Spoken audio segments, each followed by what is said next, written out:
ओम शांति। आज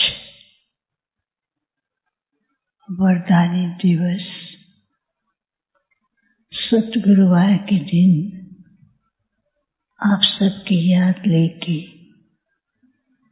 जैसे मैं वतन में पहुंची, वतन में पहुंचती क्या देखती हूँ कि बहुत ऊंचाई पर बाबा खड़े हैं और बाबा के सामने एक बहुत सुंदर कमरा था और कमरा भी चारों तरफ लाइट ही लाइट थी।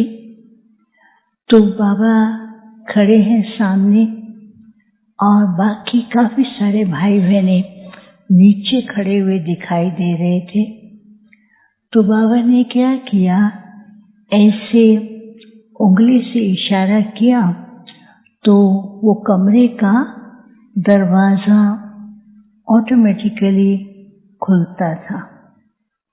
फिर कुछ सेकंड के बाद बाबा ने ऐसे एक उंगली की तो उस कमरे के अंदर एक बहुत सुंदर लाइट थी और वो लाइट इतनी चमकती हुई, बहुत उसके जो वाइब्रेशन थे वो बहुत ही पावरफुल और बहुत सुंदर दिखाई दे रहे थे। फिर बाबा ने क्या किया, हाथ थोड़ा आगे बढ़ाया तो उसी लाइट से फरिश्ता रूप दिखाई दिया। फिर बाबा ने जैसे ऐसे हाथ किया तो फिर उसी लाइट से भविष्य सजा सजाया देवी रूप या इष्ट रूप दिखाई देने लगा और देवी और इष्ट रूप के सामने भक्तों की लंबी लाइन लगी हुई थी। तो बाबा बच्चों को भी देख रहे थे और बच्चे भी मुस्कुरा रहे थे।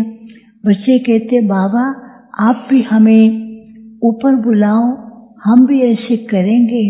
बाबा ने कहा, हाँ क्यों नहीं।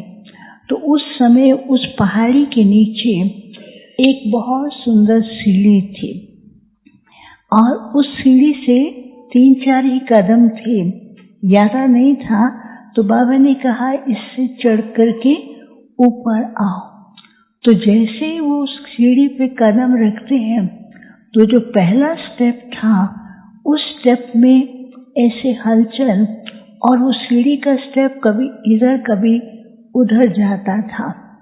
तो उस पे लिखा हुआ था स्वयं के संस्कार और दूसरों के संस्कारों का आपसी टक्कर। तो दूसरे स्टेप पर लिखा हुआ था कि प्रकृति की विभिन्न परिस्थितियां और तीसरे स्टेप पर लिखा हुआ था कि क्यों क्या के कई प्रकार के क्वेश्चन का ऐसे सर्कल बन जाता था। तो बाबा ने कहा कि आओ सब बच्चे आओ।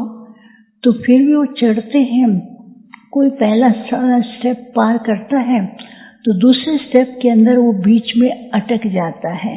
फिर कोई तो मुश्किल से ही अभी पार ही नहीं कर पा रहे थे। तो बाबा ने कहा, देखो बाप जो है आज बच्चों के परफेक्शन की स्थिति को देख रहे हैं।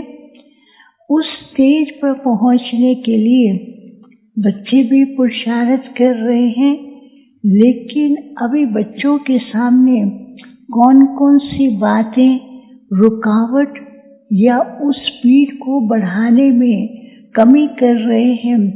तो पहला बाबा ने कहा कि अभी भी बच्चे पुरानी बातों के संस्कार और पुराने संस्कारों को लेकर और आपसी संगठन के जो संस्कार हैं उनके झमेलों के अंदर बीच बीच में घूमते रहते हैं। और जबकि बाप ने पहले से बता दिया है कि बच्चों का अभी ब्राह्मण जीवन एक नया जीवन है, पुरानी बातों को फुल स्टॉप। फिर दूसरा बाबा ने कहा अभी जो प्रकृति है वो अपना बीच बीच में विकराल रूप दिखा रही है और प्रकृति के विकराल रूप को देखकर बच्चे कभी डरते भी हैं, घबराते भी हैं, और फिर बच्चों के सामने कभी कई प्रकार की उलझन आ जाती है। और तीसरी बात बाबा ने कहा कि बाप ने हर बात का बच्चों को स्पष्टीकरण दे दिया है, लेकिन फिर भी बच्चे क्या करते हैं, कई बातों में खुद के द्वारा ही खुद कोई न कोई बात को मन मत से क्रिएट करके क्यों क्या का एक बहुत बड़ा जाल बिछा देते हैं। तो फिर बाबा ने क्या किया, दूसरी एक सीढ़ी दिखाया। उस सीढ़ी के ऊपर लिखा हुआ था, पहले स्टेप पर लिखा था ब्राह्मण जीवन, नया जीवन, महत्वपूर्ण जीवन, और दूसरे स्टेप पर लिखा हुआ था प्रकृति जीत, माया जीत, और तीसरे स्टेप पर लिखा हुआ था स्वराज्य अधिकारी।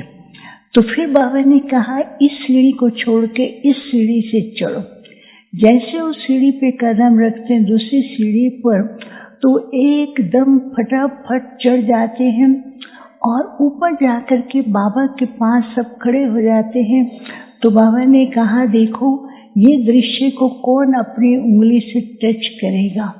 तो जैसे बाबा ने कहा उंगली से टच करना है, उंगली से इशारा करना है, तो कुछ बच्चे थे जो अपनी स्व स्थिति में थे, वो इशारा करते थे, तो एकदम उनका अव्यक्त स्वरूप बिल्कुल लाइट दिखाई देता था।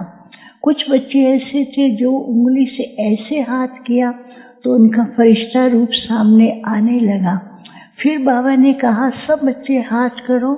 जैसे हाथ किया तो सबका सजा सजाया इष्ट रूप दिखाई देने लगा।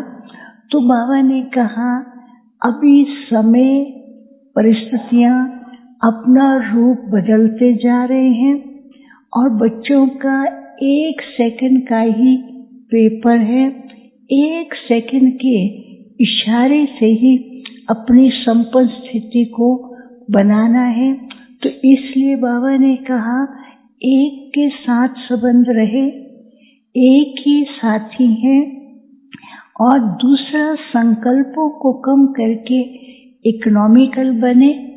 बाप ही साथी हैं और बाप से जो शक्तियां प्राप्त हो रही हैं उन शक्तियों से विजयी और भविष्य और भक्तों के लिए बच्चों को उनकी आशाएं पूर्ण करने वाले ईष्ट बनना है।